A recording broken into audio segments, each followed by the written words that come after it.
as a It is not my constitutionally obligation, and do not point to Yes, me. you have a constitutional oath to uphold the Constitution, ma'am. You misunderstand the procedure. I will attempt to Objection. explain it to you. The Objection. documents that you want are not documents that are in the court's file at this point in time. Objection, I don't know ma'am. if they would ever be in the court's file at this point in time. That's not my problem, ma'am. Absolutely, it's your problem. But that's Because your not my position problem. is that you want them from the prosecutor, and you have requested them from the prosecutor. That's right. And the prosecutor has failed to give them to you. That's right. You can make the appropriate application to the court, and you can say to the court, I've asked for them, I'm entitled to them, I haven't gotten them, order them to give it to me. I've already I have filed received a no such- notarized affidavit of fact in reference to return of property weeks ago. A notarized affidavit. So if you're telling me you don't have to acknowledge affidavits, all right, that's what your statement is. However, bottom line is this court has failed to prove jurisdiction and has avoided the issue of jurisdiction at all costs. And nobody in here has the status. All right? Nobody has proven status, and nobody in here has the authority to proceed. Now, the last hearing we discussed, you stated that Could you please this stop yelling matter, at me? this matter, you stated, ma'am, for the record, you stated that this matter was relative to jurisdiction, not Mr. Keesler's position here and not anything else. You stated that you were giving the prosecution a chance to prove jurisdiction, and he's not even the assigned prosecutor to the case, but obviously he's remaining silent, and he has nothing to state. So I move that this case be dismissed. When there is an appropriate application before this court to address the issue of discovery violations, jurisdiction, or anything else, the court will act. Filing a notarized or not notarized affidavit is not an appropriate way to bring a matter before the attention of the court. What you must file is a notice of motion that sets forth the relief that you want, and it needs to be supported with a certification, an affidavit, whatever it is. Can you repeat that, ma'am? Notice of motion. This is And that- exactly what I told Cheyenne Matoda Kushner L. For the record, man, which rule, authority, courtroom rule, statute are you using? It's in the court rules. I do to not address that recall. matter? It is in the court rules. I do not recall, and I'm not going to look up for you the exact court rule, but the court rules set out the procedure that you must follow. Objection, ma'am. I'm not a party to society. I'm not subject to your courtroom rules, and you have not proven jurisdiction. And Now, I if you will can't never prove address the jurisdiction, issue of jurisdiction Then you- until and unless the appropriate application is made before the court, because filing either an affidavit that's notarized or an affidavit that's not notarized does not bring it before the attention of this court. Objection. There is no discretion to ignore the lack of jurisdiction. Joyce versus United States. Jurisdiction is fundamental, and a judgment rendered by a court that does not have jurisdiction in here is void ab initio, and that is application of Y300 P.132 versus Caveat. Once jurisdiction is challenged, the court cannot proceed when it clearly appears the court lacks jurisdiction. The court has no authority to reach merits, but rather should dismiss the action. Melo versus United States 505 F2D. When jurisdiction is challenged, the party invoking jurisdiction has the burden of establishing. Basso versus U.S. Power Light Company.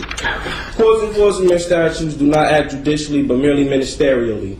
Thus, no judicial immunity, and unlike courts of law, do not attain jurisdiction by service of process, nor even arrest and compelled appearance. I'm here by way of threat, duress, coercion. I'm going to make that clear for the record every time I have to appear here, if I have to appear. The only reason I'm appearing here is by way of your threat, duress, coercion, or your company's threat, duress, coercion.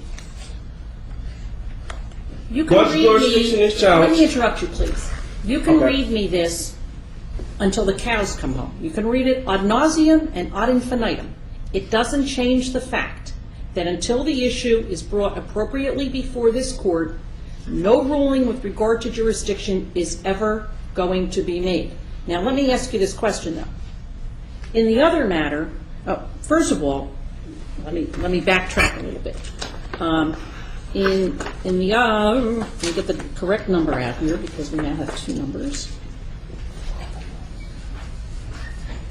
In the case with indictment number 08-04-0441, which is the one in which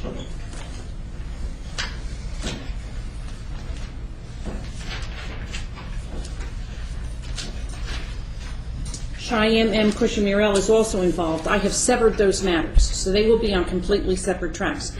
But he told me that he had filed a notice of removal to the federal court, and my question to you is, have you filed a notice of removal to federal court with regard to any of these matters? Yes, ma'am. Notice of removal All of has been them? filed All of them? regarding all matters. The three matters? Yes, the three Okay. matters that you. May I ask you, please, would you tell me, when did you file this? It was filed last night, FedEx. To By the way of federal FedEx, court? to the federal court. All right. Yes. Well, as I am sure you are aware, if the court accepts them, then we will simply transfer them to the federal court. We won't deal with them anymore. Okay, well, I'm still sure you're aware of the matter that you've not proven jurisdiction in either of the hearings and that you've avoided addressing the issue of jurisdiction. And I will continue to not address the issue of jurisdiction until the appropriate motion is filed with the court and the court has the ability to address it and make a determination with regard to it. And Judge, if I could just, for a moment, that's the issue at hand. As currently stands, we are representing... Objection. You're not representing me. Judge. Therefore, it would be our responsibility to file that motion. Given the fact that he will not cooperate with our office, it's impossible for us to do that. Objection. We really need to Well, reach the issue. I do. I want to get Objection. back to what I do want to get back to what Amir KCL said. Now, we addressed the issue to some extent with regard to the indictments. I have here for you, and the record will reflect, that I am giving you a copy of the indictment that has 08-07-0727 and also 08-04-0441. Objection. Just for the record, the Office of Public Defense is not representing me. You don't have any power of attorney for me, and I'm not part of your society, so you cannot represent me, and we do not share nationalities. Okay, now, for the record, Mr. I need the Kramer. nationality of every agent in here, and I need the name and the information because I'm suing everybody. Mr. Kramer, Everybody. So I need everybody's name and your position, excuse me. starting with you, Excuse sir. me. Who is calling out from the audience? I was, ma'am. No, you were not. Who was, no, do not hand anything over. Nothing. In the audience, please do not call out while court is in session, or the officer will ask you to leave. These are now completely discombobulated. They're not stable to, well, Well, the one wasn't stable anyhow. The one was. Unless it was being stable the way she wants to. Should I go back and take it? no, I don't have, look, you can't even read this. Is that what I gave you? I think so, yes. I give you back the original. Do you have the copies? I gave them to her. Okay. I need your name and position, sir. I need your name and position, sir. No one is going to give you any information. Ma'am, are you stating that you are not obligated to provide me with your identity and status? You know my name. Your employees or your co-workers are not obligated to provide me with their identity, status, and company position, ma'am? Ma'am, Yes? did you not just hear me? I didn't hear you. I'm sorry. I was trying to get the paperwork together. Okay. Can you wait a moment till I'm finished? No, I'm going to repeat myself. I'm here on the time, ma'am. Now, hold on. All right. I'm trying to get all these papers together. It was a simple question. I'm sure you can answer it while you get your papers together. I cannot get them together. I can't answer. This only has 3. Okay. This has 3 counts, and this you didn't Yes, make a 3 copy of counts. the last count. So make a copy of the last page and bring it in, Okay. and we'll staple them together.